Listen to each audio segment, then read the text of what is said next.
Indonesian film. At this rate, aku rasa akan ramai yang fasih berbahasa Indonesia. Industri Indonesia ini malu buat saya karena merekanya bahasanya satu, kitanya bahasa tiga.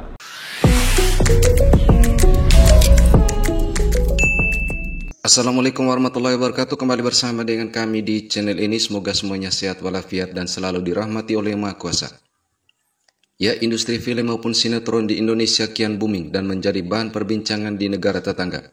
Tak hanya pemerhati atau insan perfilman di negara tetangga ini yang membandingkan karya film dan sinetron Indonesia dengan Malaysia, namun juga para penikmat film dan sinetron di negara tetangga ini juga sering mereview film-film dan sinetron dari Indonesia. Another great Indonesian film. At this rate, aku rasa akan ramai yang fasih berbahasa Indonesia.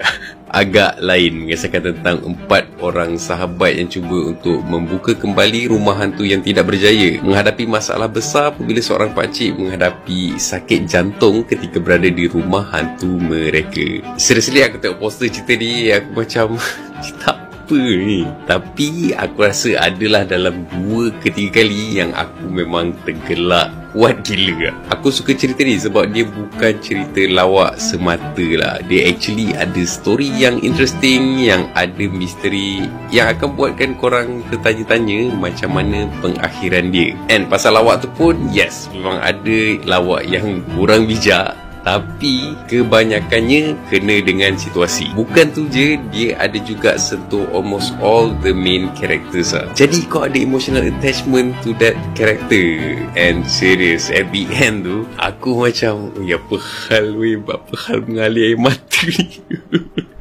Seriously, aku dah start lap-lap lah. Sebelum aku keluar tu.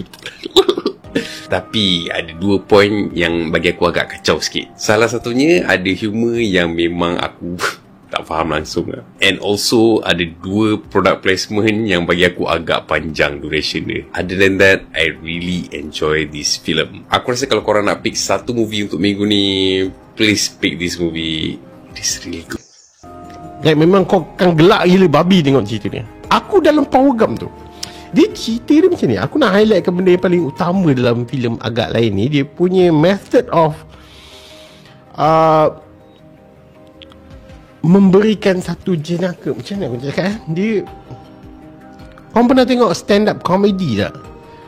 Pernah kalau korang pernah tengok stand up comedy, dia orang ada build up of the joke tau. Dia macam pelan-pelan naik, pelan-pelan sikit, dia tease, dia foreshadow sikit tentang climax jokes, dan dia bagi kau jokes pada pertengahan session tu, sehingga kau gelak terkeluar sebab kau boleh relate daripada mula sampai habis. This is the film yang memang betul-betul menggunakan method of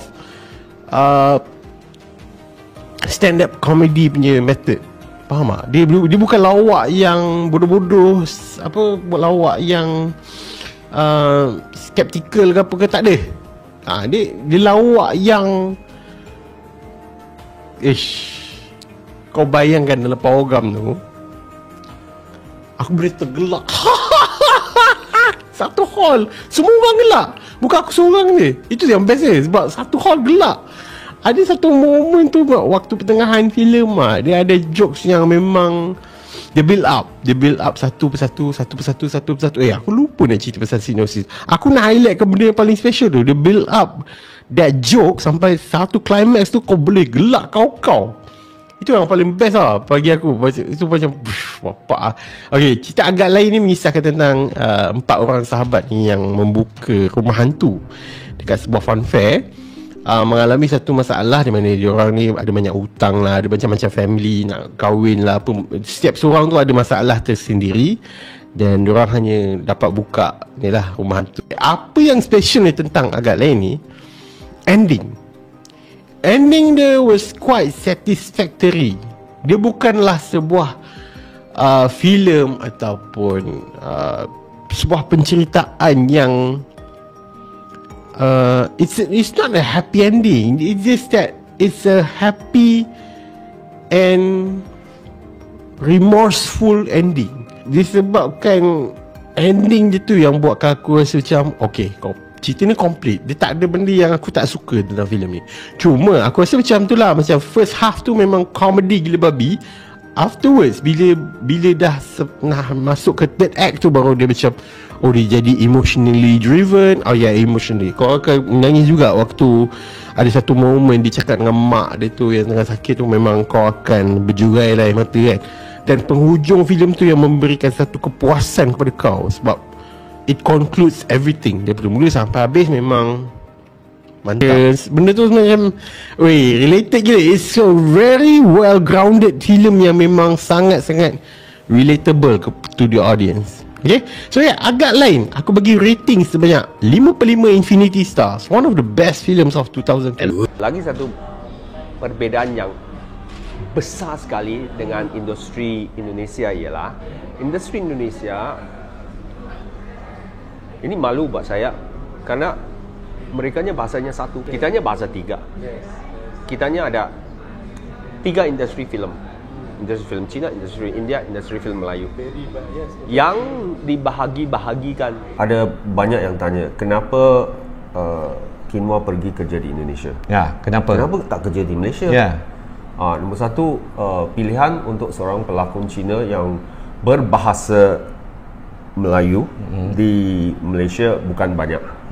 Jadi ada banyak yang tanya, yang pelakon-pelakon lain juga yang tanya, macam Bron Palare, pelakon handal kita yang tanya, Kinwa, saya tak boleh buatlah TV, saya tak boleh buatlah telemovie. Saya kata, saya di Malaysia tak ada pilihan lain. Ada tawaran, saya akan okey dan buat. Kerana tak banyak watak Cina dalam dunia TV atau filem di Malaysia. Yes. Kerana di Malaysia ada bahagian TV dan filem Cina, TV dan filem India, TV dan filem Melayu. Kalau benda yang lacking dalam perfilman Malaysia ni lah, dia punya masalah ke apa benda lah, I think dia macam vicious cycle for semua benda. So semua benda berkait. Dia bukan nak kata kita tak ada cameraman bagus, bukan nak kata kita tak ada scriptwriter bagus. Dia campur semua benda. Saya rasa kalau nak pinpoint satu, isu kita adalah market. So market kita limited, market kita unik dari segi kita segregated, ikut bahasa, ikut kaum apa semua kan.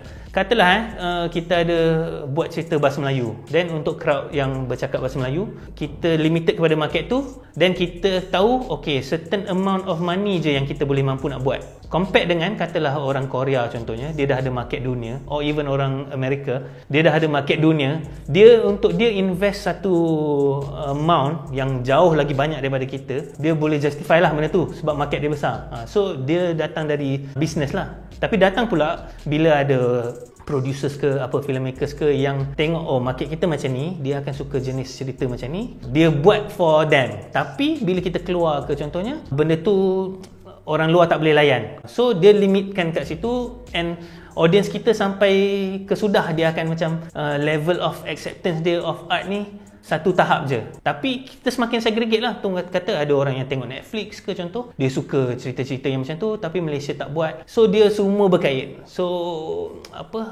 dia kompleks isu lah, yang kena ada kesedaran dari side filmmaker sendiri, producers, kena ada kesedaran dari government untuk macam betul-betul nak gunakan industri ni as macam kita punya face ke in the world. So appreciation of arts dekat Malaysia ni lah memainkan peranan.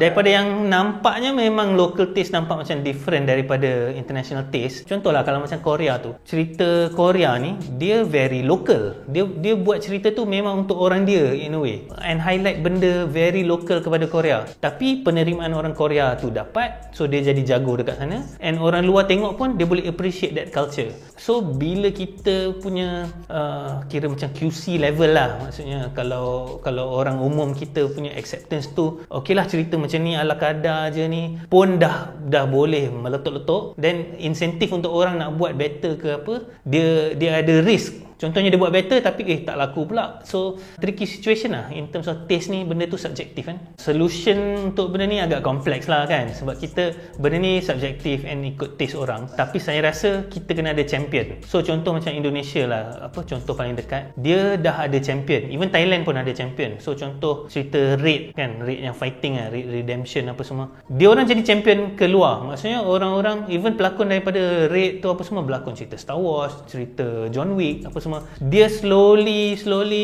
even Joko Anwar pun dah mula masuk ke US apa semua. Kita pun kena ada champion kita yang belum ada lagi. So untuk nak start buat jadi champion tu, contohlah saya nak buat satu cerita yang mungkin jadi boleh dianggap as champion Malaysia contohnya, untuk nak diketengahkan ke dunia, tapi penerimaan lokal tak berapa nak pergi ke apa ke, kita kena tengok. So dia ada elemen dekat situ. Bila kita betul jadi local champion, baru kita boleh pergi ke luar. So dia ada sikit clash dekat sana. Okey, industri filem Indonesia memang sedang mengalami peningkatan dari segi jumlah penonton.